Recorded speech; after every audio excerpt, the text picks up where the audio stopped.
بینندگان گرامی و هموطنان عزیز ارجمند، امیدواریم که صحت و سلامت و دور از کرونا ویروس هستید و همیشه موفق و سربلند و آباد باشید. و برنامه آنلاینی امروز شرکت در انتخابات پرزیدنتی تاجیکستان در زمان وبای همهگیر کرونا ویروس خوش آمدید. در برنامه امروز محیدین کبیری، سیاستمدار، رهبر پیمان ملی تاجیکستان و همزمان رئیس حزب نهضت اسلامی تاجیکستان، تیمور ورقی، ژورنالیست و هم رئیس انجمن آزاداندیشان تاجیک، ظفر صوفی، شاعر، ژورنالیست و رهبر گروه رسانه‌های آزادگان و اخیراً احمد کریمزاده، فعال سیاسی از امریکا شرکت خواهند کرد. هر 4 نفر شرکت کنندگان را در این برنامه نیز خوش آمدید میگویم. به همگان معلوم است که 5 روز بعد، یعنی روز 11 اکتبر، انتخابات پرزیدنتی در تاجیکستان برگزار می شود، ولی متاسفانه در فضای خیلی سرد و بدون بحث و بررسی. در کشورهای دموکراتی همه جنبه‌های انتخابات، از آمادگی احزاب تا چگونگی برگزاری آن و نتایج آن، در رسانه‌ها و در جامعه بحث و بررسی گرم می شود. اما در تاجیکستان باشد، شاید مبالغه نباشد اگر گوییم که این انتخابات تا کنون سردترین انتخابات در تاریخ معاصر تاجیکستان است. امروز می خواهیم یک جنبه این انتخابات را بررسی کنیم، آن هم شرکت در انتخابات در زمان وبای همهگیر کرونا ویروس، پیامدها، جایگزینها و راه‌حل‌ها. یعنی شرکت در این انتخابات چه پیامدهای خواهد داشت، جایگزینها چی باشند، چه راه‌حل‌هایی وجود دارد. بینندگان گرامی، انتخابات تاجیکستان در زمانی برگزار می شود که تمام دنیا با این وبای همهگیر دست و پنجه نرم می کنند و معلوم نیست که کی این وبا مهار خواهد شد.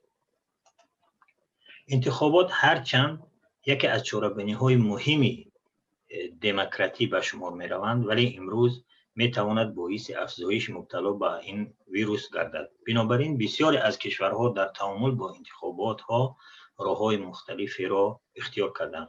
برخی کشورها آن را به تأخیر انداختند و بعضی کشورهای دیگر اسلوب‌های آوازدهی را تغییر دادند و برخی کشورها راه‌های پیشگیری کننده را با وجود برگزاری آن در نظر گرفتند. سوال این است: تاجیکستان در کجا قرار دارد و چه راه‌هایی را برای پیشگیری از افزایش عدد گرفتاران به این وبا به سبب همین انتخابات پیش گرفته است؟ این است موضوع بحث امروز ما. امیدواریم که در این برنامه به این سوال‌ها تا حد امکان جواب‌های پیدا کنیم. حالا از استاد محیدین کبیری میپرسم: انتخابات در زمان این وبا ریسک افزایش مبتلایان را دارد و پیامدهای ناگواری را به بار می‌آورد، ولی خیلی که می‌دانیم انتخابات یک چاره‌بینی مهمی سیاسی در یک کشور دموکراتی به حساب می‌رود. به نظر شما حکومت در این مورد چی باید کند؟ کدامی را ترجیح بدهد؟ فرمایید. خب، به نام خداوند بخشنده و مهربان. بله، واقعا انتخابات یک چاره‌بینی بسیار مهم سیاسی است و من حالا تا این لحظه یاد ندارم که یگان کشور انتخابات را به خاطر کرونا ویروس لغو کرده باشد. حداقل من این معلومات را ندارم. شاید به تأخیر انداخته باشد یا طرز آوازدهی را دیگر کرده باشد، اما این انتخابات لغو شود کاملا نداریم، مگر اینکه رفراندوم یا همه‌پرسی که روسیه باید در ماه‌های اپریل به فکر برگزار میکرد و سبب کرونا ویروس به تأخیر انداخته شد، چون در اونجا در اوج کرونا ویروس بود. اما بالاخره اونا هم دیگر از برگزاری آن می‌خواستن دست نکشید. ما در همین شب و روز انتخابات خرگستان را یک روز پیش داشتیم، انتخابات امریکا هم در راه است و در چندین کشورهای دیگر، در بلاروس هم این انتخابات برگزار شد. اما مسئله این است که در کدام کشورها چگونه آمادگی‌ها برای پیشگیری از رشد یا پنه‌شوی کرونا ویروس در چنین شرایط گرفته شده است. چون تنها یک انتخابات نه، در بسیاری کشورها آمدن تمام چاره‌بینی‌ها و اون حالت‌هایی را که می‌تواند باعث رشد یا پنه‌شوی کرونا ویروس شود، اونها را یا محدود کردن یا شیوه برگزاری آنها را، شرکت در آنها را تغییر دادن. بغیر از تاجیکستان تنها یک مدت مثلا رفتن به مکتب و جاهای جمعیتی رو محدود کرد، اما تا به امروز به فکرم غیر از مساجد دیگر تمامی جاهای دیگر جمعیتی باز شدن و مردم آزادانه دارن رفت آمد میکنن. ببینید امریکا آوازدهی یا رایدهی از طریق پشت رو براهمون، البته این شکل آوازدهی قبلا در امریکا بود، اما حکومت آمد این آوازدهی قبل از انتخابات رو با واسطه پشت تشویق کرد، اگرچه خود جناب ترامپ مخالف بود و مخالف برام بود، ولی در امریکا میدونید که کمیسیون انتخاباتی مستقل است، نهادهای انتخاباتی مستقل است و حتی حرف پرزیدنت هم برای اونها دیگر معیار نیست، چون اونها سلامتی ملت یا شرایط مردم رو اولویت میدونن، نه اینکه پرزیدنت چی گفت. و این حتی به توجهی خود جناب ترامپ با کرونا ویروس و حالتهای پیشگیری از آن باعث شد که خودش متاسفانه با همراهی خانومش گرفتار این کرونا ویروس شد و احتمال دارد که این مسئله به کریر سیاسی ترامپ ضربه شدید بزند. در کشورهای دموکراتی این است نتیجه. ما چندین وزیرها استعفا رفتن در اروپا و مردم از رهبرانشون طلب میکنند که در شرایط کرونا ویروس چیکار کردن. در ایتالیا پروکراتور جنرالی نسبت حکومت کشورش پرونده باز کرد درباره تا اینکه بسنجد که آیا رفتارهای حکومت ایتالیا موافق با معیارها بود در زمان کرونا ویروس یا نبود. اما در کشورهای دیکتاتوری مثل تاجیکستان در اونجا حرف اول رو یک نفر میگید و طبیعی است که هر چی که او خواست همون که میشه و من باور ندارم که در تاجیکستان حالا یگان آمادگی مخصوص برای پیشگیری از پنجشنبه کرونا ویروس در روزهای انتخابات گرفته شده باشد، مگر اینکه چند از همون محلول‌های مخصوص در اوشک انتخاباتی بمانند یا اینکه تلاش کنن که فاصله رو بین مردمی که میآیند به انتخابات یک کمی رعایت کنند. اما طبیعی است که یک اوشک انتخاباتی اون بینایی که در اون انتخابات برگزار می شود با اون رفت و آمد زیادی مردم خودش الکی تبدیل به یک مکان پهنشوی ویروس خواهد گشت. حکومت برای این چی برنامه دارد؟ راستی ما از اون خبر نداریم. سوال به ظفر صوفی، آیا انتخاباتی که نتایجش از پیش معلوم است سزاوار روبرو کردن سلامت مردم به چنین ریسک را دارد؟ آیا سزاوار چنین ریسک را دارد؟ درود به حاضرین و به بیننده های عزیز شما. ببینید اصلا راستی برای من جای سوال است، چند سال است که البته چند انتخابات اخیر چه پارلمانی چه ریاست جمهوری از پول مردم به خاطر یک صحنه سازی دروغ خرج بکنیم. خب این سالی که از خیلی سال من دارد اذیت میکنه، چون واقعا میبینم که هیچ وقت در کشور ما متاسفانه از زمانی که سر قدرت آمده امام علی رحمان یک انتخابات آزاد نبوده. همیشه از پیش نتیجه مشخص است، چه پارلمانی باشد چه انتخابی ریاست جمهوری. و دقیقا مثلا این 2-3 دوره آخر رحمانوف تنها آدمی هست که از اول مشخص که او رئیس جمهور است. همچنین در اکثر حوزه های انتخاباتی برای پارلمان کشور. خب در چنین شرایط هزینه کردن آیا ضرورت دارد؟ من فکر میکنم ندارد. اما متاسفانه ببینید انتخابات برای امام علی رحمان و عموما کشورهای دیکتاتوری مثل کشور ما فکر میکنم بیشتر جنبه مشروعیت بخشیدن به خودشان است. یعنی میخوان در خارج از کشور اصلا هیچ جنبه داخل نداره، که برای داخل من مطمئنم که امام علی رحمان و حکومتش یک ذره برای مردم کشور احترام قائل نیستن، یعنی نه برایشان نه به حقوقشون. اصلا اون رو میگن که ما با زور آمدیم، با زور گرفتیم این قدرت، حالا دارن به قول خودشان بخور بگرد میچرن. از این دیدگاه خب اونا وقتی به مردم در داخل هیچ احترام قائل نیست، جایگاه قائل نیست، انتخابش هیچ احترام بیشتر برای بیرون است. بخوان برای بیرون یک حالتی مشروعیت داشته باشند. معمولا خب طبیعی است که هر حکومت ها این مشروعیت دارن. یک کشور مثلا واقعا از راه دموکراسی است، یک کشور مثل کشور ما از راهی دروغ، با دروغ مثلا رای میتن، با دروغ میسازن، همه چیز تقلبی از قبل جعلی و اینطوری دارد ادامه پیدا میکنه. در چنین یک شرایط، در پاسخ به پرسش شما، آیا نیاز هست که سلامت مردم در خطر بگذاریم؟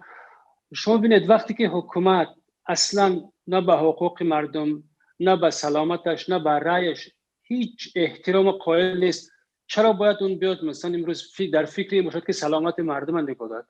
اون حکومتی میتواند به سلامت مردمش فکر کند که واقعا مردمی است، واقعا برای رأی مردم احترام قائل است، حقوقای مردم را رعایت میکند. در کدام بخش حکومت امروزه تاجیکستان که یک حکومت واقعا خودکامه و خانوادگی است، متاسفانه و مردم احترام قائل بود است که حالا بگیم که برای سلامتش احترام قائل باشه، در فکر سلامتی مردم باشه. حالا سوال به برادر احمد کریمزاده، شما حالا که در امریکا قرار دارید، چنانکه که استاد مهدی کبیری گفتن که در انتخابات در امریکا هم طرزی برگزاری آنم فرق میکند، آوازدهی، شما هم اونجا قرار دارید، وضع در امریکا چطور است در رابطه با همین انتخابات و برگزاری آن؟ در انتخابات غیر از اولا عذر سلام با همه، در انتخابات در امریکا غیر از کشاکشی سیاسی رقیبان نسبت به کسل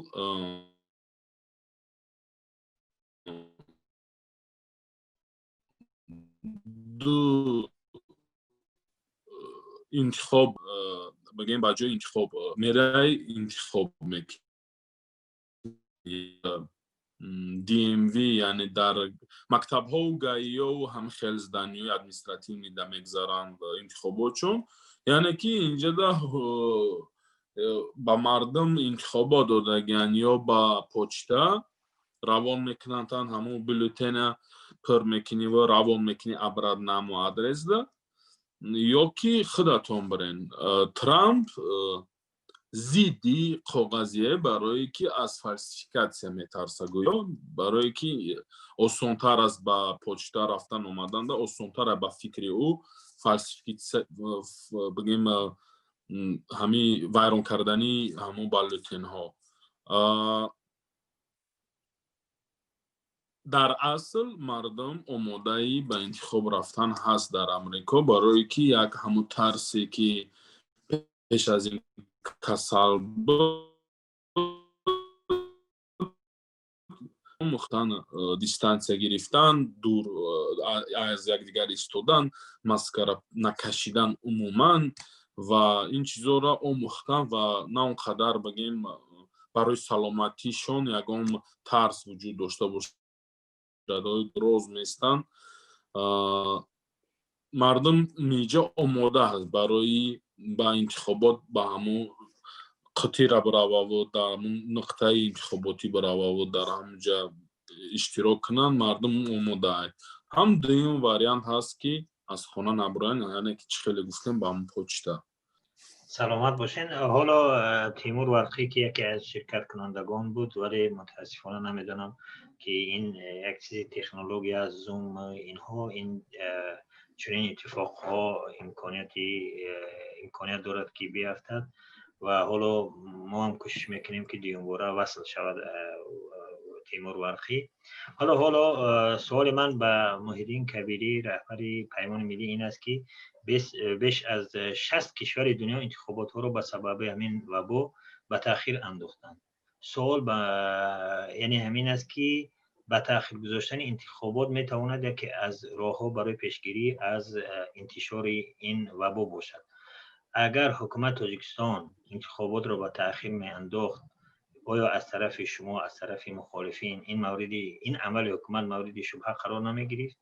نه، چرا؟ حالا اصلا خود همین انتخابات علاقه زیر شبهه است و هیچ کس به این انتخابات باور ندارد که یک انتخابات قانونی و دموکراتی و شفاف برگزار میشد. حالا چرا یک ماه پیش یا 2 ماه قبل اگر برگزار شود، یا شک شبهه ما در نسبت انتخابات کم یا زیاد میشد.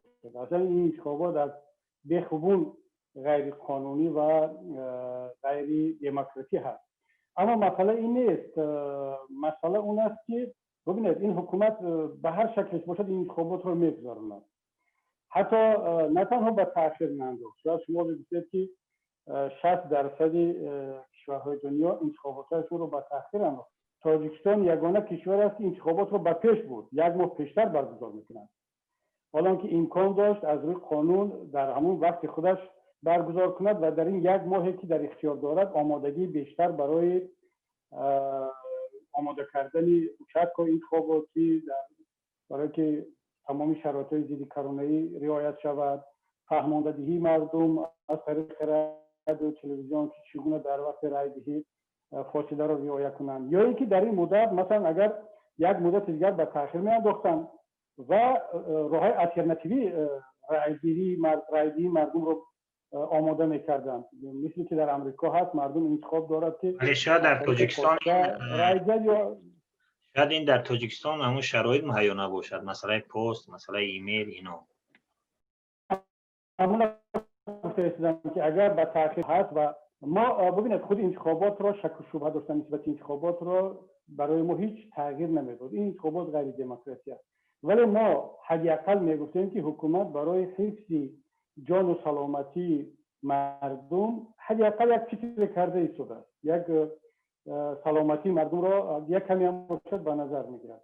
اما برای حکومت تاجیکستان یگانه حکومتی هست که انتخابات را 1 ماه بر وقت‌تر برگزار میکنند و این بیانگر آن است که اصلا نه پروای سلامتی مردم دارند. برای اونها هر چیز زودتر از نو قدرت رو برای 7 سال بگیرن این مهمتر است از اون که سلامتی مردم رو حفظ کنند. اما یک سوال دیگر است، حالا نمیدونم شما در صحبت این سوال رو مطرح کردید ولی من یک کمی جامعه و دوستان دیگر که در این صحبت با ما شریکن باید ما سوال رو این خیلی مطرح کنیم که آیا حالا که حکومت برگزار میکند برای اون لازم است که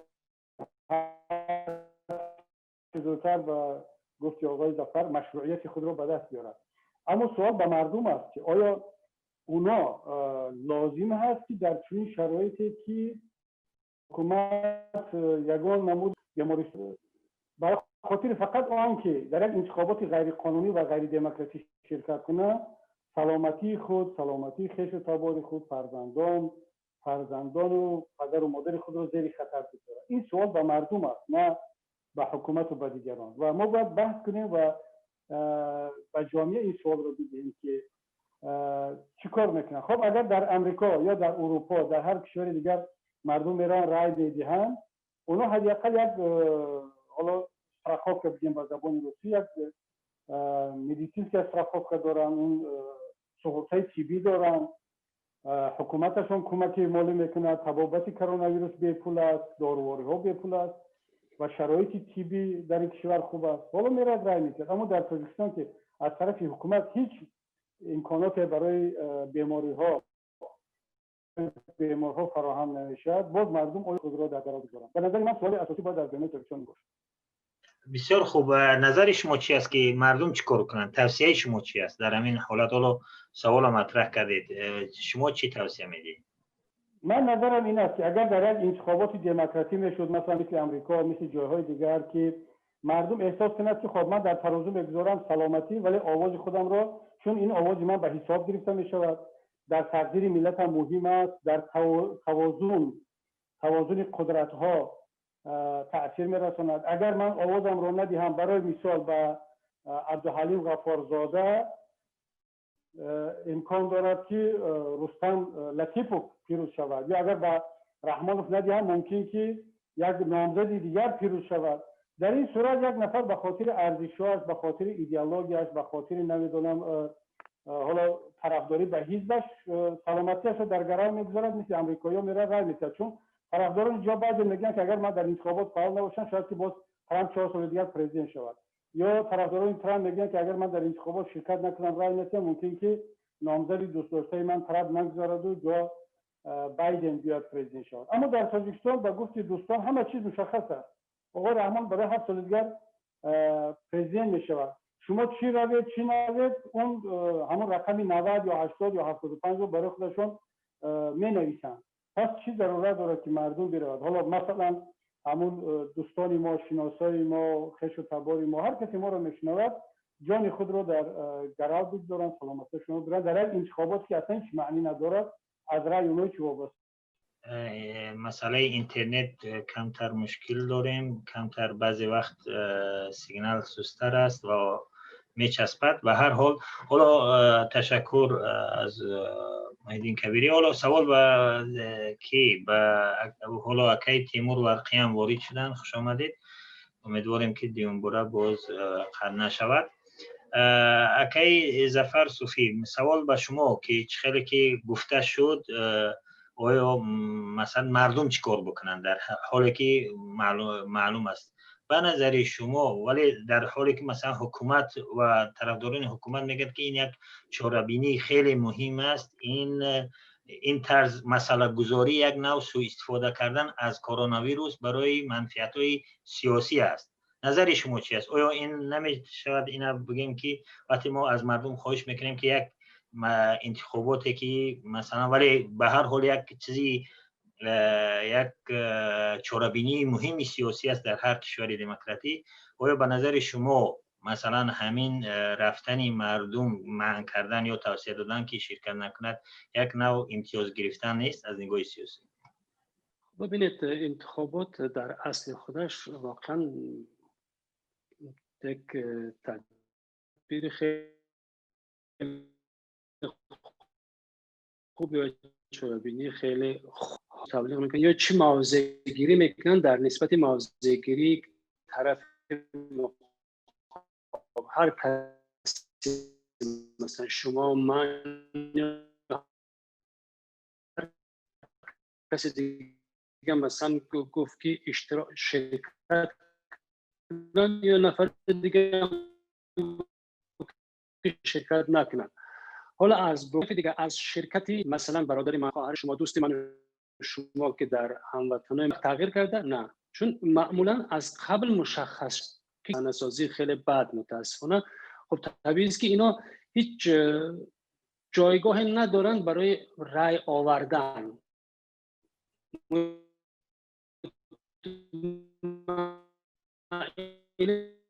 که آقای رحمان رای میرد اشتراک نکردن. در چنین یک حالت اگر مثلا شما یا من یا هر نفر دیگه اومد گفت که برادرها با خاطر سلامتی خودتون، با خاطر سلامتی خانواده‌تون اشتراک به ما صلاح در این میبینیم که اشتراک نکنید. حالا اگر اشتراک نکردن مطمئن که دیگه برنده هست و از این نظر هیچ امتیازگیری نیست. چی امتیازگیری؟ مثلا چی امتیازی میتونه داشته باشه این چیز؟ وقتی که مثلا طرف میگه که تو به خاطر سلامت در انتخابات شرکت نکن، اینجا که بازی سیاسی نیست. یعنی اگر مثلا گفتیم حالا آقای کبیری یا نمیدونم یا مخالف دیگه یا یک منتقد اگر آمد این حرف گفت، خب میدوند از قبل میدوند که در این انتخابات وجود ندارد، یک صحنه سازی است. خب در صحنه سازی اگر اومده گفت که برادر خواهر در این صحنه سازی حالا شما نرویدم که دیگه برندش مشخصه، شما حداقل برای سلامتی خاطر این کارو نکنید. اینجا که هیچ امتیازی برای کسی نیست و من فکر نمیکنم که در اینجا امتیازگیری از جانب کسی، یعنی که تلاش برای امتیاز گرفتن باشد. امتیازی نیست متاسفانه یا خوشبختانه. سلامت باشین. حالا در هر صورت فاجعه است، در برابر فاجعه چه امتیاز سلامت باشین کی ظفر. و حالا پیش از اینکه به برادر احمد جان بگذرم، من سوالی به استاد تیمور که متاسفانه قطع شدن دیگر دوباره وصل شدن بعد چند دقیقه، سوال یکم و دوم یک کرده. من سوال میکنم که کی تیمور، مثلا حالا بحث شد در اینجا که وقتی که انتخابات نتایجش از پیش معلوم است یک مسخره بازی است، چرا مردم این جان خود را در خطر بدوزند؟ شما نظرتون چی است که باید چیکار بکنن مردم شرکت بکنن؟ حکومت میگوید که ما آماده هستیم پوره و یک مسئله یک چاره‌بینی خیلی مهم است و نظر شما چی است؟ چی باید کرد؟ مردم بروند نروند یا یک راه‌های دیگری پیدا شود؟ کس چیکار کرد هزاران آدم هزاران جوانان رو هزاران منصبداران رو جمع کرده است اونجا از شعبه های معارف از مکتبه ها از میلیسا ها از امنیت از خوب خیلی مردم اونجا بود جمع شده بود و ربط داشت با این چیز و سیرایت شدن و بعد از این چیکار کردن بعد از این صرف نظر از اون که با وجود اون که طلب کردن جامعه طلب کردن و سازمان بهداشت طلب کردن که کرانتین اعلام کنن اعلام نکرده بودن و بعد سیرایت شده این بیچاره استودنت‌ها را چیکار کردن با خانه فرستادن و این استودنت‌ها با هر یک کنج تاجیکستان رفتند با قشقاشون با پیش پدر و مادرشون پیش بابایاشون و اینا را چیکار کردن اینا را زرازیت کردن و این کسلی را پهن کردن در تمام جمهوری در تمام کشور یک باره خب این چی حکومت است چی ابلهی است چی بی‌مسئولیتی است با پول مردم را سیرایت میکنن مردم با مرگ میبرن برای چی برای یک صحنه سازی و این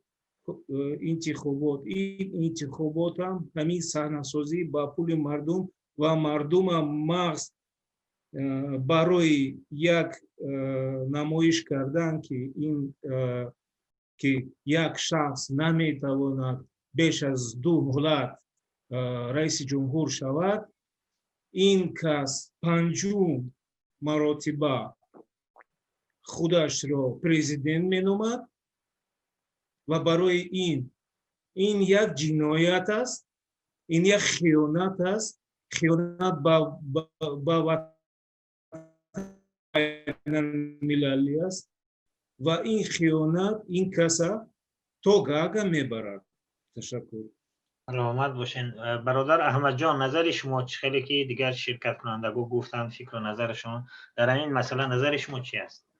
نظر ما من با همه برادرایی که سخن کردن در این بابت راضی هستم و گفتنی هستم که مردم ما هم توجیه مردم و مخصوص مردمی که در داخل وطن امروز عقلشون باید کار فرمونن که پیش از نوروز غیر از وزارت جهانی تندرستی و غیر از همه مخالفین هم یکی از یکم مردم گفتن که مردم به نوروز نرین کسل آمدگی کسل میشین یک ازی همه برای همه شما угроза کردین مردم گوش نکردیم یعنی دیگه نشیدگی خیلی هم درست نیست وقتی که یک در یک دولت جمعه شهروندی مردگی خیلی میفهمیم که ژورنالیستیکا و مدیا همه چی را پوشاندگی رژیم یعنی مردم با خودش یک کانکت دارن کانکتی که بود مسجد از پشتی همین کرونا ویروس مسجد تا حال محکمن یا خطا کرده استم مسجد باز شده رسما نه با مسجد محکمن انتخابات چخل گذراندن این رژیم نامعلوم است برای رژیم سوالان بسیار است نوباوریان بسیار است انتخاباتی که کرده استند انتخابات هم نام بردن درست نیست یک سیرکای فهمیدیم پیشوا زور اساسگذار نه که همون مستفید صورتایی که موی سرش سب سیاه در همه جا موندین همه لیدری منینی ها حافظه و پافیزه و شو بیزنس همه موی سرش سب سیاه کردن موندین انتخابی من شما با اون مستفید با اون پنسیونر سن سالش با پنسیون رسیدگی شخص باید بفهمونن که کم ترک عقل شد بفرمونن و روی روز مردم برای یک روزه که بگن این همه 80% گرفتم برای یک این خیلی حالت مردم با جونش در خطر نندازد و خدا قسم агар давлатҳои аврупою амрикое ки ман мебинем ки мардамаш ки омӯхта шид уже дар коронавирус аллакай вақтан чӣ хел ухчуна дур буд аллакай уже больницаҳо пур аз одам шид дар яъне дуюм сезони ҳамин ковид сар шидагия дар ҳамин дуюм сезон агар ҳамин мардум чӣ падару модаро бошанд фарзандошонро роӣ кунанд ба интихобот ё фарзандо бимонанд падару модаро ба ҳамин интихобот бираванд ва риски касал шиданшон аз 30-40% ба 80-90% бихеза пожалуйста яъне ки мардуми худкуш дигар гуфтанӣ нест лекин 6 рӯз пас ҳамин гапа гуфта истанд ки фақат аз паси касал ҳамин интихобота гузарондан ҳамин рӯзда нелогичне ғайримантиқие яъне ки айҳози бояд мардум баъд бифаҳмад ки чӣ хеле пеш аз наврӯз гуфтем гапмона гӯш накардана гирифтори ҳамун чиз шидан баъд интихобот баъд дигар нагӯянд ки чӣ гап шиду чӣ кор шид барое ки 100% баъд интихобот дуюм спишкаи чиз дар душанбе сар мешавад чӣ хеле ки дар бруклин квинс аллакай спишкаҳо дар нью-йорк роҳ доданд барои чӣ барое ки мардум момент биромадан он қисматда каме вақт мада ҷудо кунем 2 дақиқа барои ҳамин интихобот гуфтанием ки интихоботе ки мекашанд 11 октябр ман боварии комил дорам ки бидуни касалам мардуми мо на он қадар ба интихобота бигем мераванд яъне ки ҳамун явка меган явкаи тоҷикистон на он қадар процентиш баланда даже ҳамун статистикаи расмиш кати яъне ки ин интихобот кашид замоне омадаги мегум қабул кунен эмомалӣ раҳмонов диктаторай тамом эмомалӣ раҳмонов диктаторай ва аз паси дигар диктатори абарқудрат ҳамчун русия бигем сарпаноҳандагӣ дорад то вақте ки ино ҳастанд ҳолати мардум ҳолати давлат бад шидан мегирад чӣ хеле ки беларусия ин шаби гузашта ҳамаи шумо шоҳид будем дар қирғизистон чӣ рух дод яъне ки ин мардум ки дар кӯчаҳои Киев Минск Бишкек биромадан Алматода аллакай биромадан бо мебироянд мутмаин ҳастам ҳамаи мардум чӣ гуфтаниянд ҳамаи ҷавоно чӣ гуфтаниянд ба ҳукуматдоро ҳамун системаи интихоботишон пир шидагие системаи давлатдоришон пир шидагие ва ҳама системае ки ҳамин гӯё давлата пеш бурда истиянд куҷо пеш бурда истиянд номаълум аст намеган ягон президент ки номзадошо намондагиам ба хотири диктатор Раҳмонов ягонташ як программаи пурра ақаллан нишон надод ки мо ин хел программа дорем ва мардума ба ин хел чиз мебарем ин чизора ма ба фикри ма то 11 октябра ҳамаи бародаро ки дар независимости ки кадом гурӯҳ да ки кадом чӣ хеле мавқеъ дора бояд муттаҳид шаванд ҳамаи қуввое ки дорем бояд истифода борем барои ҳамин чиза мардума фаҳмондан ки мардум омода бошанд ки чизе ки дар кӯчаҳои Минск дар кӯчаҳои Бишкек дар кӯчаҳои Алмато гузаштанд Киевда гузаштанд дар мо ҳам мегзарад кампиргапира бас кунен мардума галагоуша бас кунен мардум ҷамъ мешава мардума таъид мешава мардума бояд мо ҳамаша омода кунем яъне документ битем ҳама каса документ битем ки омода бошен кӯчаҳои душанберам пур мешаванд на барои интихобот на барои ягон наврӯзи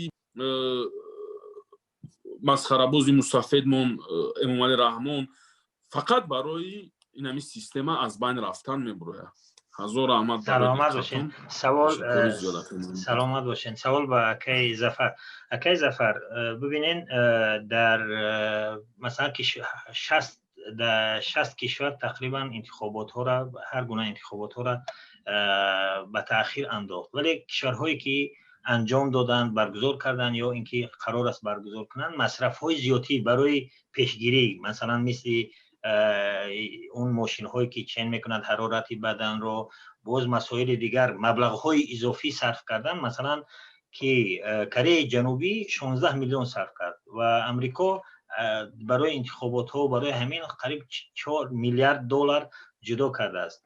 به نظر شما تاجیکستان که حالا اعلام کرده است که ما آماده ایم پورا آماده ایم آیا واقعا فکر نمیکنید که اینا مثلا چی فکر میکنید که آیا واقعا آماده هستند یا اینکه مثل انتخابات های پیش از همین کرونا ویروس مثل همون انجام میتین و یعنی سلامت مردم سلامت جامعه را در خطر میندازن؟ خب ببینید، حتما که با توجه با اینکه عرض کردم انتخابات در تاجیکستان بیشتر جنبه خارج داره که برای خارج هست، مطمئنا برای نشان دادن برای خارجی ها کی برای سازمان های خارجی، برای نهادهای خارجی که ما رعایت کردیم. حالا فاصله اجتماعی شاید رعایت میکنن، حالا شاید مثلا چیز بهداشتی میگذارن در مرکزهای انتخابات و از طرف دیگه هم ببینید یک طرز برای پنهان کردن حضور مردم و جعلکاری که طبیعی میشد این انتخابات به نفعشون است، این شکل انتخابات، به خاطر اینکه حالا مردم زیاد چون وقتی فاصله نگاه میداره تلویزیونشون هم میگیره و از این چیزها و حضور مطمئنا در هیچ انتخابات سالهای اخیر تاجیکستان حضور مرد انتخاب کننده زیاد نبوده، همیشه حضور یک حضوری نیمه جانه بوده و از اون ساختن مثلا می ساختند و گذشته تا این وقته و این دفعه هم همینطوری. اما آیا آماده هستند؟ ببینید برای انتخابات که از قبل خودشان میدونن، مردم هم میدونند که از قبل نتیجه انتخابات مشخص است، معلوم است، یعنی از صحنه سازی است. آمادگی چی است؟ آمادگی این است که پروتکل را آماده کردن، از قبل گذاشتن. حالا دستور هم میتن به مرکزهای حوزه های انتخاباتی که رعایت کنید این چیزا را و با این مگذرد. ببینید من متاسفانه من نه عضو هیچ حزبی هم نه مثلا با گروهی مثلا میگم که مخالفم که دنبال بقال اونطوری که اونا میگن دنبال امتیاز خال سیاسی گرفتن باشن. من بیشتر برای مردم هم دلم میسوزد و میبینم که با این کارا سلامتی مردم من به خطر مواجه میکنن. من میبینم که حقوق مردم من زیر پا میکنن، از این ناراحتم و اگر تندم میگم به این خاطر تند میگم که چون اینا آمدن یک گروهی کوچک، یک عبارت از چند نفر، یک مافیا به قول معروف آمدن قدرت در قبضه خود گرفتن و هر کار هر غلط دلشان میخواد دارن انجام میدن و مردم هم تا این موقع متاسفانه در یک حالتی انتظار است. اما ببینید هیچ مردم همیشه تا آخر نمیاد. این به هر حال این یک شعر است، الان یک شعر آرام گرفته و منتظر است که دیگه از حد که گذشت مطمئنا اونطوری که از احمد جان گفتن به خیابانا خواهد ریخت. هیچ وقت نمیشه که مثلا بگیریم قرقیزا بریزن در خیابان، بلاروسا بریزن، نمیدونم هر ملت دیگر که حقوقش پایمال شد، در نسبت از ظلم شد، جبر شد، انتخاب دروغ کردن، یعنی صحنه سازی کردن، به احترامی کردن نسبت، همیشه در برابر این به احترامی ها اونطوری که خودشان میگن شکرانه بکنن، میگفتن صبر کنند، نکنه دلش میموند بیزار این شکرانه صبر میشه مردم میریزد. اون وقت نه ایمان رحمان میتونه جلوی اینا بگیرد نه هیچ کسی. است که اینا به من هیچ احترام قائل نیستن. من این باور ندارم. من از اون تجربه چند سالی که در تاجیکستان بودم میدیدم و اذیت میشدم از این کار، همیشه میدیدم که مثلا با مردم هیچ یک ذره نه احترام قائلن، نه به حقوقشون نه به رأیشون. وقتی اینطور است چرا به سلامتشون احترام قائل باشن؟ اینا میخوان که کار خودشون رو پیش برن. بله استاد تیمور ورقی، نظر شما چی است که آیا واقعا حکومت تاجیکستان آماده است همون احتیاط های ضروری رو پیش بینی کرده است یا اینکه مثل پیشین به انتخابات میروند و جان مردم را در خطر میندازند؟ ببینید البته حکومت میگوید که در حوزه انتخاباتی تمام چاره دیده می شود، ولی ما امروز با دنیا نآمدیم که باورشون کنیم و خود امی خودیچه خودی هر یک کس که هر یک اعضای حوزه سرایت می شود، یک کس اگر اونجا کسل باشد تمامی اعضایان این اوچستکه کسل می شوند، رزناشک می شوند منبع همین کووید میشوند. خب و کاغذ میتید، قلم میتید، پیش همین چیز میدرویند، کابینکا میدرویند، پیش قوطی میبیویند. همه جا همین پاورخنست همه جا سرایت میشوند، هم جای خطر میشود. هم دستی اعضای حوزه انتخاباتی همه جا. و این حکومت نمیتواند این کار کند چون این کرونا ویروس دیده نمیشود و وزارت تندرستی ما اینقدر قوی نیست و آماده نیست، آماده نبود و آماده نیست تاها و دکترای ما آماده نیستند که بعد این انتخابات چونین موج کلون دوم رو توانند قبول کنند و تبابت کنند. و ما میدونیم که علاقه با حسابات حکومت 10,000 آدم کسل شد و اگر ما گوییم که اگر خودی حکومت این رو اقرار میکند که 10,000 کسل است، یعنی بیش از 100,000 آدم کسل شد. و چقدر ما میتوانیم که حکومت این با همین فرمانی که ложný خبر دروغ درباره کووید ژورنالیست‌ها را چیز میکند، تهدید میکنند که کاری پرونده جنایتی میکشند بعضیشون. ما میدونیم که ژورنالیست‌ها کمتر عقب نشینی کردند و خاموش شدند، ولی با دهان خودی کسلی نمیشود دامش بستن و آدم‌ها را کشته ایستاده است. روز تا روز آدم‌های بهترین، متخصصای بهترین مرده ایستادند. اون متخصصایی که الیت هستند که اون الیت سلیف که میگن بروسی، امام علی رحمان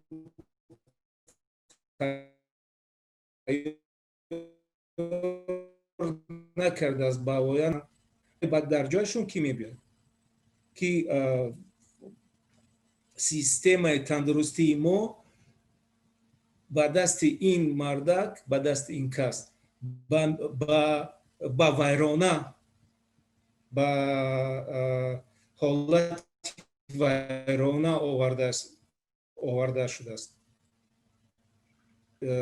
طبیبای بیچاره ما هیچی نمیبینن که اینا پول نمیگیرن، اما پولی وعده دادگیشون نمیگیرن، اعتراض میکنن، اینا را تهدید میکنن، میترسونن، ولی پول نمیتین. اون کمک گم پومش کمکی گم شده با دکترها نمیرسد. این بی‌مسئولیتی است. هیچ حکومت ما تیار نیست که بعد انتخابات چی حالت می شود.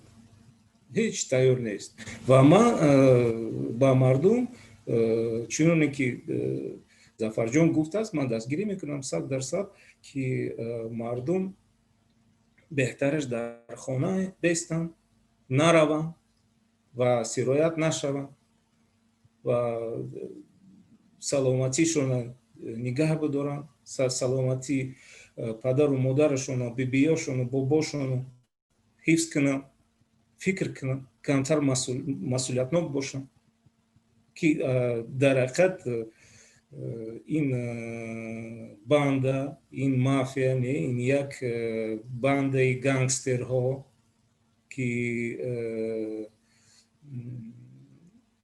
تاجیکستان غصب کردن، اینا دیگر تقدیر این انتخابات حل کردن. گفتی Сталин, неважно, как проголосуют, важно, как мы нарисуем. اینو به مردم، به اشتراک مردم چیز میکنن، نقشه کشیدگی هستن. الکی اینو الکی میدونن چقدر مینویسن با رحمان، چقدر مینویسن با دیگران، با این چیز که نقطه ها. و گپ در اینجا هم هست که آیا این بولتینا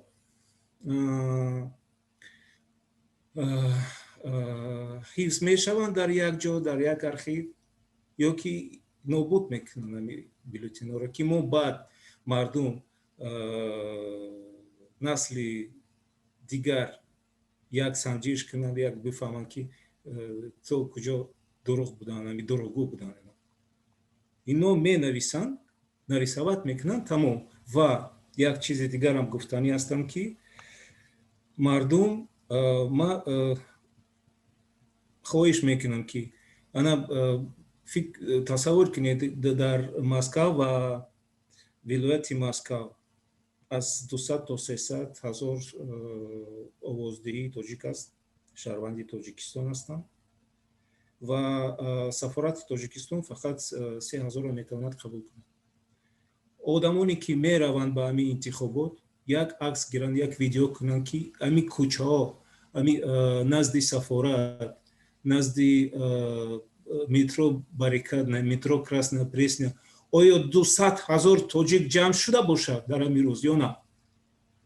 اگر 200 هزار تاجیک با سفارت میبیند، تمام همین مترو باریکاد، مترو کراسنا پرسنسک از کار میبرویند و همین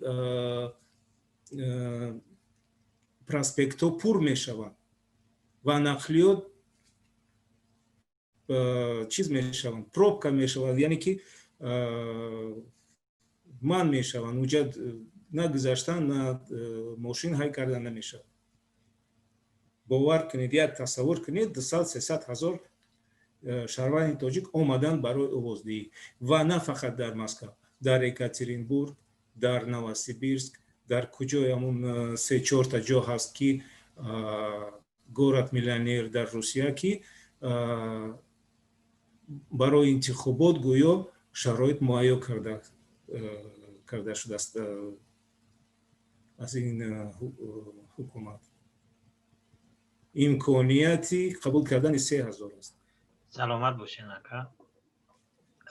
پیش از اینکه به استاد مهدی کبیری برگردم، از برادر احمد جان یک سوال دارم. این سوال به اون چیزی که استاد تیمور ورقی گفتن ربط دارد، یعنی مهاجرین تاجیک چی در روسیه و چی در غیر در دیگر کشورها واقعا از طرف حکومت چی در انتخابات ها و چی در عموم نادیده گرفته می شوند.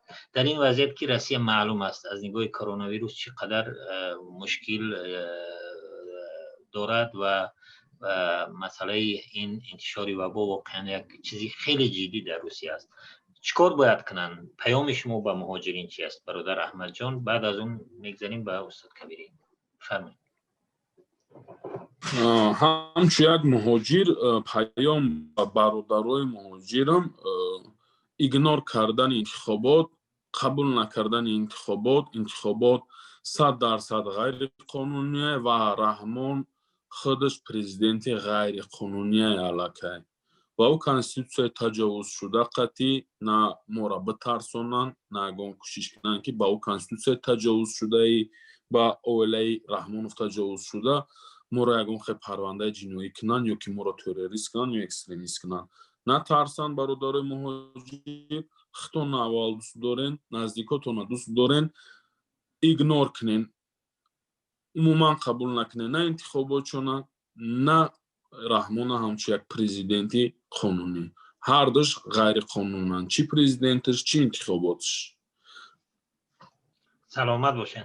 این هم پیغام. زنده باشین.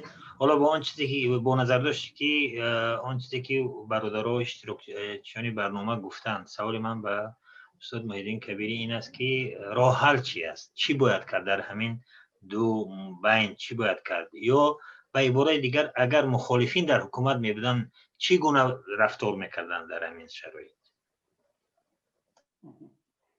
حالا محمود جان، پیش از اون که من به این سوال شما بیایم اجازه بدید من یک یک دو دقیقه درباره اون ادامه هم بحثی که دوستان کردن چند جمله بگم. ببینید اگر واقعا هم شاید بعضی از هموطنان دوستان بگن که حالا اینها که اپوزیسیون هستن، حداقل ما مثلا من که رهبری پیمان ملی تاجیکستان هستم، تیمور عضو پیمان هست، حالا احمدزاده و ظفر صوفی اینا که دیگه شخصیت مستقل هستن، اما حداقل ما رو، من و تیمور رو میتوانن متهم به اون کنن که اینها اپوزیسیون هستند و قضیه که دعوت میکنن مردم رو که به انتخابات نرید و این کرونا ویروس رو هم بهانه میکنن. مسئله در این نیست، باز تکرار میکنم که اگر مسئله این میبود که مثلا یکی از رقیبای قوی میبود و انتخابات نتیجهش معلوم نیست که کی انتخاب میشود، ما میگفتیم بله برای انتخاب بین بد و بدتر مردم میتونن جان و سلامتی خود رو در خطر بگذارن برون حالا برای یک نفری که بد هم باشد از بدتر باز بهتر است این آواز دیدن.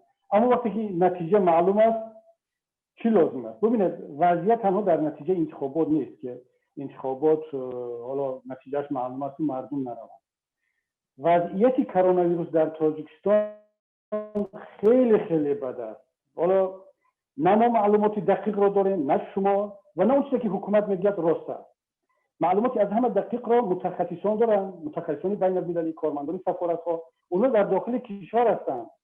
اونا حق ندارن همچون دیپلمات بیان بگن که رحمانوف یا وزیر تندرستی یا که خاور شما دروغ میگید، چون از صلاحیت یک دیپلمات یک سازمان خارجی بیرون است و خود رحمانوف هم قانون قبول کرد که کسی معلومات غیر رسمی درباره کرونا ویروس میکرد اون به جزا کشیده میشود. همین دفعه تیمور درست است که بعد این ژورنالیست‌ها، روزنامه‌نگاران، فعالان خارجی عقب نشینی کردن. امروز در این مسئله تقریبا که دیگر هیچ کس صحبت نمی‌کند. اما این سازمان‌های خارجی، دیپلمات‌ها معلومات‌های نسبتاً دقیق رو به مرکزهای خود می‌فرستند. نتیجه چی شد؟ سازمان امنیت و همکاری اروپا، سازمان‌های دیگری که در هر انتخابات تاجیکستان ناظر می‌فرستادن، این رو گفتن ما نمی‌ریم، شرکت نمی‌کنیم. چون وضعیت رو می‌داند که چی هست. حالا بالفرض حالا بعضی از طرفداران حکومت یا رحمانوف میگن که سازمان‌های خارجی اروپایی، آمریکایی همیشه یک طرفه بها می‌دادند و ضد تاجیکستان هستند و از این سخن‌ها رو خیلی دوست می‌دارند. حالا شریک از همه استراتژی نزدیکی تاجیکستان و روسیه هست و میدونید شما که چگونه روسیه از دیکتاتورهای منطقه پشتیبانی میکنه. روسیه همین دیروز پروازهایش رو به اکثر کشورهای دنیا باز کرد، از آن جمله با همه کشورهای اسنگ غیر از تاجیکستان. روسیه حداقل روسیه که دشمنی یا رهبریت روسیه دشمنی حکومت تاجیکستان نیست، اینا شریک استراتژی هستند، اینا در مسائل گلوبالی با هم هستند. اما برای حکومت روسیه جان شهروندانش بالاتر است از اون مسائل استراتژی و از اون که بیا صحنه سازی کنند. سفارت روسیه، تمام نیازهای روسیه میدونن که وضعیت در تاجیکستان وضعیت کرونا ویروس چی هست. اونا میدونن که وضعیت در قرقیزستان چگونه است، در قزاقستان چگونه است. ببینید آمار کشته شدگان یا فوت شدگان در کشورهای همسایه از تاجیکستان بیشتر است. اون آمار رسمی. باید که روسیه که آمار مبتلا شدگان باید که روسیه باید برای پیش از همه اون کشورها رو محدود میکرد، پرواز رو اجازه نمیداد. اما تاجیکستان همگی 70 یا 80 نفر گویا فوت شده در تاجیکستان از کرونا ویروس، گویا که 10,000 گرفتار شدن به همین تمام، یعنی از همه آمار پایینتر. اما هیچ کس باور ندارد، باور ندارد و درهایش رو برای پرواز به تاجیکستان به 15 سال خود اونقدر دروغ گفته، در انتخاباتش دروغ، در کرونا ویروسش دروغ، در آمارهای اقتصادیش دروغ، در بالا رفتن سطح زندگی مردم دروغ. اصلا دیگه هیچ کس باور نمیکنه. شما چگونه حالا بگذاریم کرونا ویروس رو؟ حکومت رحمانوف همچون نامزد یا همچون پرزیدنت میگه که ما در مثلا نیکو احوالی مردم رو حالا 2013 تا 2020 این مقدار بالا در اون سالها در 3 کشور قشاق‌ترین دنیا بود، این سال در گروه 20 کشور قشاق‌ترین دنیا هست. یعنی وضع اجتماعی اقتصادی در مجموع نشان میده که ما پایین رفتیم. این است که برای رحمان هیچ کس باور نمیکنه، هیچ کس در رو باز نمیکنه. پس سوال با وجود میاد که حالا شما گفتید راه حل چیه؟ در این شرایطی که خارجی میدونن که کرونا ویروس خیلی رشد کرده است، رو به بالا است در تاجیکستان. و ببینید حتی حالا چی رسد به اون آماری که میگن 70-80 نفر، هر کدام شما، آقای ظفر، آقای تیمور، احمد، خود شما ممکن، من شخصا حداقل 100 نفر از شناس و یار و دوست و خویش و تبار و همسایه میدونم که قربانی همین کرونا ویروس شدن. شما یک به اینترنت نگاه کنید، بهترین شخصیت ها رفت. اکنون تصور کنید که اگر هر کدام ما 100 نفر رو میشناختیم، 50 نفر رو میشناختیم یا 30 نفر رو میشناختیم که از کرونا ویروس گذشت، اون میلیون ها نفری که در تاجیکستان زندگی میکنن، 9 میلیون، ما نمیشناسیم اونها رو. اونها چقدر آدم در این بین فوتی از بین رفت که یگان نفری آنها در آمار حکومت ثبت نشد. برای مثال دیروز با من خبر دادن که از یک خانواده شناسای نزدیک من 3 نفر گرفتار شدن، یکیش در دم مرگ، 2 تا خدا رحمت کند گذشت، فلانی گذشت. یگان نفر اینها در آمار حکومت نیست. حکومت وقتی میگه که در دوام این هفته همگی 2 نفر از کرونا ویروس فوتی، در همین هفته حداقل 100 نفر در تاجیکستان از کرونا ویروس وفات کرد. پس مسئله در این است که در همین شب و روز آیا مردم وقتی که روسیه میدونه که چی وضعیت چی است، جهان میدونه که وضعیت کرونا ویروس چی است، ما میدونیم که نتیجه انتخابات از قبل معلوم است، مردم چی ضرورت دارن بیرون جان خود رو در خطر بگذارن رای بدن؟ ما چی اگر پیمان ملی میبود یا اپوزیسیون میبود چیکار میکرد؟ البته اگر ما میبودیم این گونه انتخابات دروغین رو یکم برگزار نمیکردیم. دوم قبل از آنکه انتخابات شود، کرونا ویروس تقریبا 1 سال میشود به زودی. اگر ماه فوریه اولین مراتب معلومات درباره کرونا ویروس رو دادن، البته 9 ماه گذشت. در این 9 ماه تمام حکومت دنیا البته چاره‌بینیش رو کرد. در این 9 ماه امکانیت داشت که تاجیکستان باید مدیریت الکترونی بگذارد و آوازی الکترونی رو باید راه اندازی کنند. این امکانیت بود. فقط همین هفته ما خبر خواندیم که رئیس خدمات علاقه تاجیکستان گویا با کدام شرکت خارجی شرطنامه امضا کردند که آهسته به حکومت الکترونی بگذارند. جهان علاقه به حکومت الکترونی گذاشت. تاجیکستان نمیخواد به حکومت الکترونی بگذارد. برای چی؟ برای که حکومت الکترونی، مدیریت الکترونی سرعت بلندی اینترنت رو تقاضا می‌کند. در اون باید بلاکیروفکا و قطع کردن اینترنت نباشد.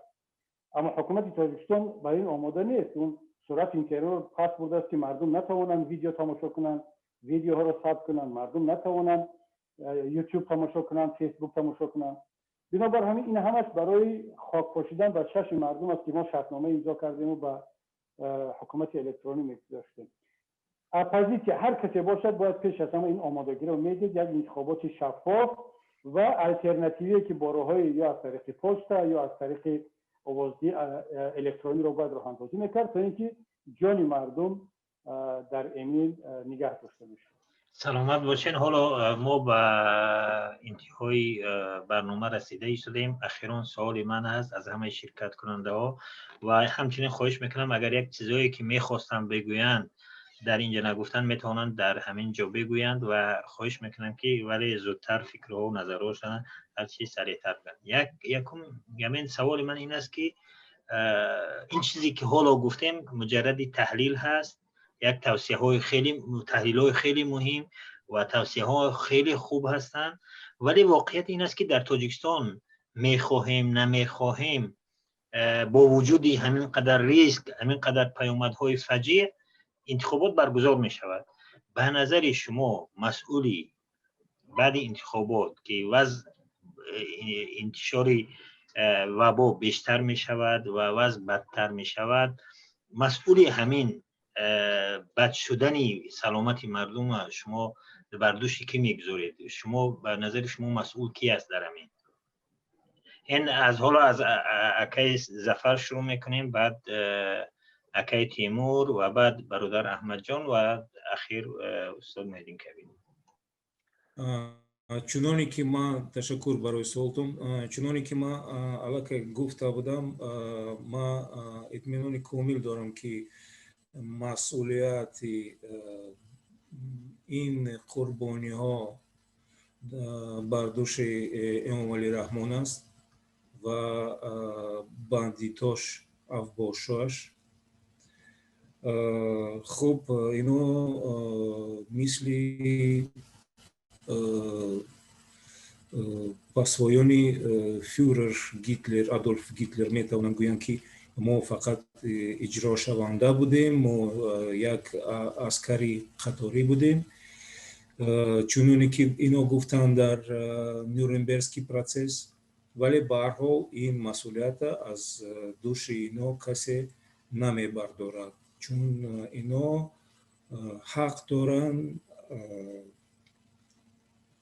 فرمان جنایتی را اجرا نکنند موافق قانون، ولی اینا باید این چینونیکا منصبدارا باید یک فکر کنند که دیکتاتورها میبیان میروند، مردم میایستند و اینا روز میرسد روبروی با ملت میشوند و ملت از اینا میپرسند و ملت حق دارد و خواهد پرسید روز میرسد.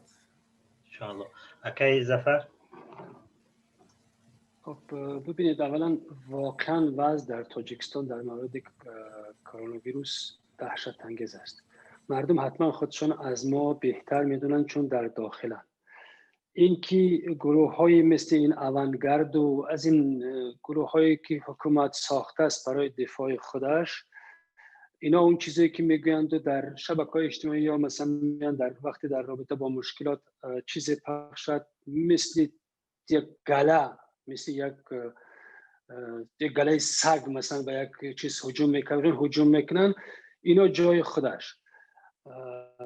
اما وضع واقعا در تاجیکستان در مورد کرونا ویروس دهشت انگیز است. یعنی شاید مثلا همه روزه حداقل در دوشنبه مثلا 40-50 نفر دارد قربانی این وبا می شود، این مریضی.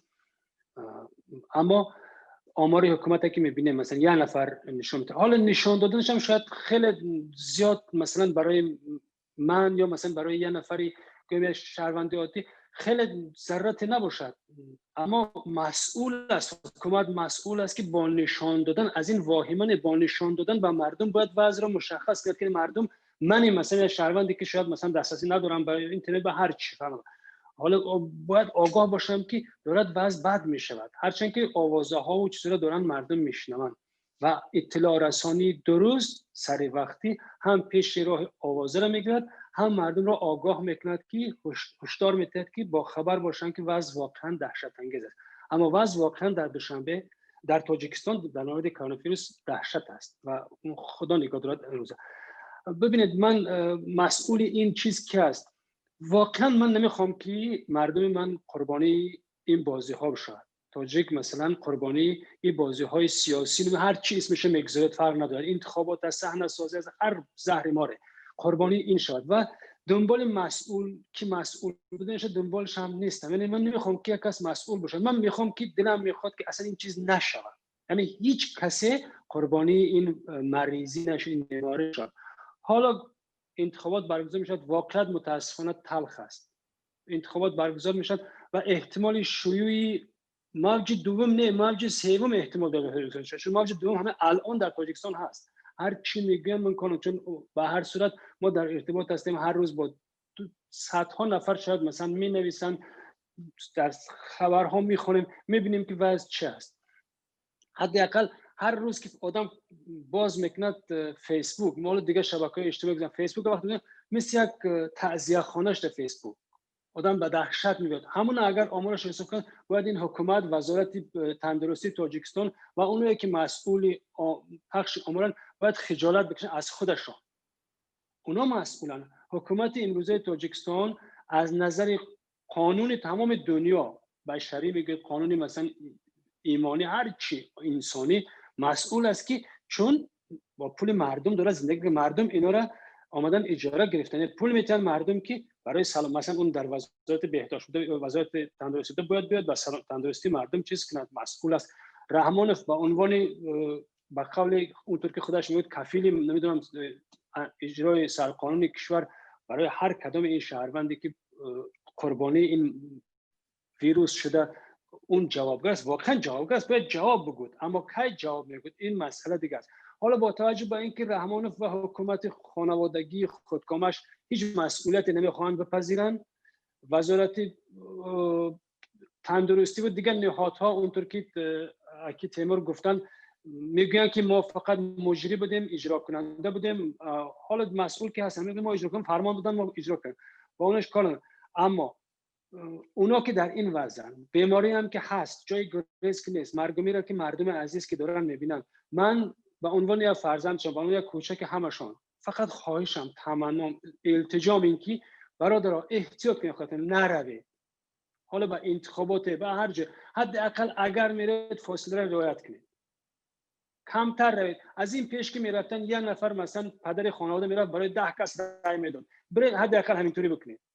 من که کاملا مخالف هر گونه تقلبم، فقط به خاطر سلامتی شما میگم که برادرها، خواهرها، خواهشاً خودتون احتیاط کنید. چون رحمانوف امروز هست، فرد نیست، حکومتی خانوادگی رحمانوف امروز هست، فرد، اما شما سلامتی خودتون، چون اینا برای شما نه برای سلامتتون مسئولن، نه برای خودتون. اگر مسئول بودن این کارو نمیکردن. وقتی کردن شما حداقل مسئولی جان خودتون باشید، برای جان خودتون، دل خودتون بسوزید. سلامت باشین. سلام برادر احمد جان. بله تشکر زیاد. پیغام من عیان است که همچنان چخلکی برادرها گفتن امکانیتش باشه نمیگم، امکانیت دارین، نریم به همین انتخابات برادرها و خواهرای عزیز، نریم و پدر و مادراتون هم نمونین رفتن. نه شما پول ساز دارین که بوی کسل بگیم با مبارزه ببرین، برای که کسل کشتنده نیست، کسل پیسا و مدیسین خوب نداره این حکومت. شما خودتون یک بار دیدین در 3-4 ماه حیاتتون نرارین او خیانتی که این حکومت به شما کرد، او فریبی که شما خوردین. 3 ماه پیشینه حالت در یاد بیارین، مهمه در یادتون بیارین.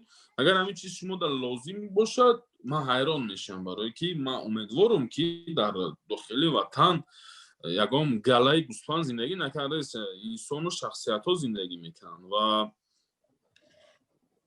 همین انشالله پیغام ما با یک هفته شما برسه، برای که نوروی ما بلوک میشوند، در تاجیکستان کم دسترسن.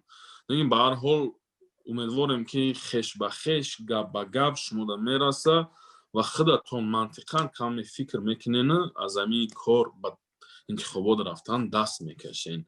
او مسئله که چی طور انتخابات است به فکر ما خیلی گفتیم در این باره و آینده باز میگویم. حاضر است چخیل که برادر اکای زفر صوفی گفتن سلامتی خودتون نگه کنین، سیاست دیگرش باید گرای سلامتی شما نباشه، باید ضرر سلامتی شما نباشه. حضور سلامت باشین. حالا از استاد محیدین کبیری بر اضافه که این گفته شد، حالا اگر انتخابات بدونی، حالا که معلوم است که دیگر احتیاطهای ضروری گرفته نشده است، شوراهای ضروری برای پیشگیری در وقت انتخابات گرفته نشده، اتخاذ نشده است، اگر بگذرد این شود و یعنی برگزار شود و بعد انتشار این وبا در تاجیکستان خیلی که که زفر گفتم 3م موج شروع شود و وضعیت بدتر شود، آیا امکان دارد که این بر همون مثلا برای مثلا دلیل برای باز همون در جنایت هایی که همون کرده است ضم شود و این در دادگاه های بین المللی کشانده شود؟ بله ببینید، البته من گفتم پیشتر که در چند کشور اروپایی نسبت حکومت ها برای خنک نظری در رفع کرونا ویروس پرونده جنایتی باز شد و پروکوراتورهای کشورها حتی سروزیرها و پرزیدنت ها رو تفتیش کرده بودند. حالا نتیجه این تفتیشات چی میشه؟ آیا کدام حکومت سروزیر پرزیدنت با جوابگویی کشیده میشه؟ یعنی این رو رفت تفتیشات نشون میدهد. یعنی من منظورم این است که از روی قانون ضرور هست و امکان دارد که یک رهبر، یک حکومت، یک وزیر و یک پرزیدنت به جوابگویی جنایتی در مسئله رفتارش در شب و روزهای کرونا ویروس کشیده شود. اما در تاجیکستان که یک حکومت دیکتاتوری است و امکان ندارد که مثلا پروکوراتور ژنرالی تاجیکستان، وزارت داخلی یا کدام نهاد دیگر رحمانوف را برای اون جنایت‌هایی که در شب و روزهای نوروز کرد و ده ها هزارها نفر رو مبتلا کرد به دلیل پرونده جنایتی باز کنن. اصلا امکان نداره در ترکستان. سوال این است که آیا این کار رو میشه در عرصه بین المللی کرد؟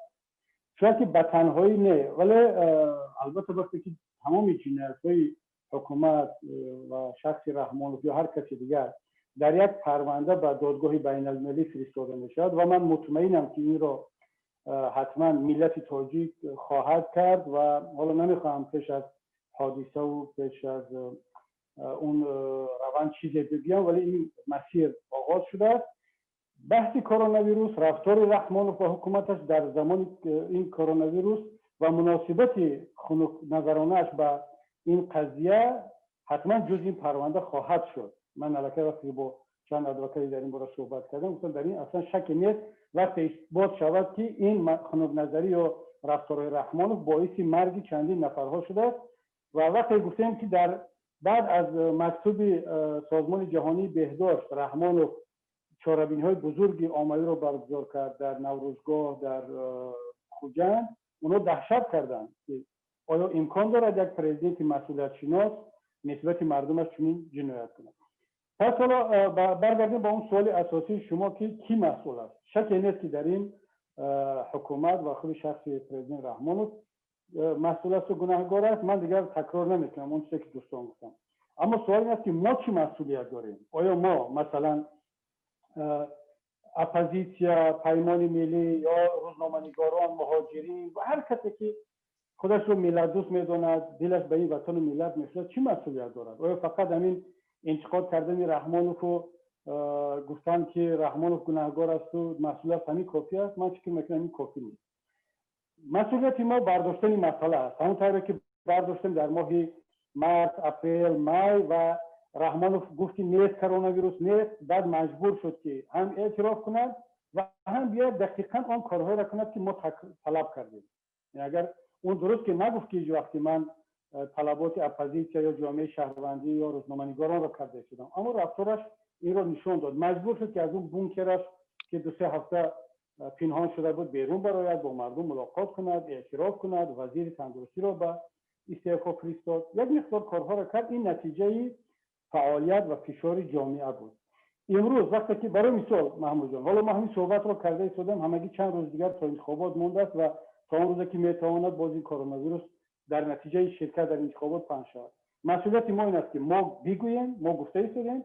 مسئولیت مردم چی است؟ فعالان چی است؟ گفت برادر احمد جان که خانه به خانه، دهان به دهان از شبکه‌ها این گفتار رو تکرار کنند، به مردم پهن کنند و هر کسی که تماشا کرد به یک کسی دیگر بفرستد تا اینکه مردم آگاه شود که از این انتخابات هیچ نتیجه، هیچ وابستگی ندارد از رفتن و نرفتن ما و شما و راست میتوانند جان خود و خویشتبار رو در خطر بگذاریم. این مسئولیت است. اگر کسی این رو انجام داد مسئولیت خودش رو اجرا کرد، اگر کسی انجام نداد پس بداند که مسئولیت خود رو اجرا نکرده.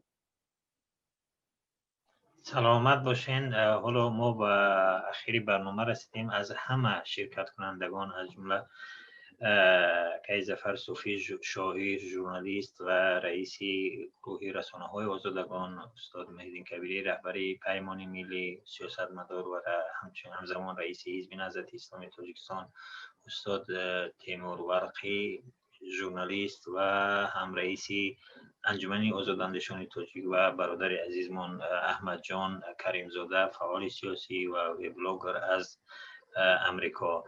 همچنین تشکر میکنم از یک و یک شما و همچنین از تمام بینندگان که تا این وقت با ما بودند، وقت خود را جدا کردند. از یک و یک همه شما تشکر میگویم.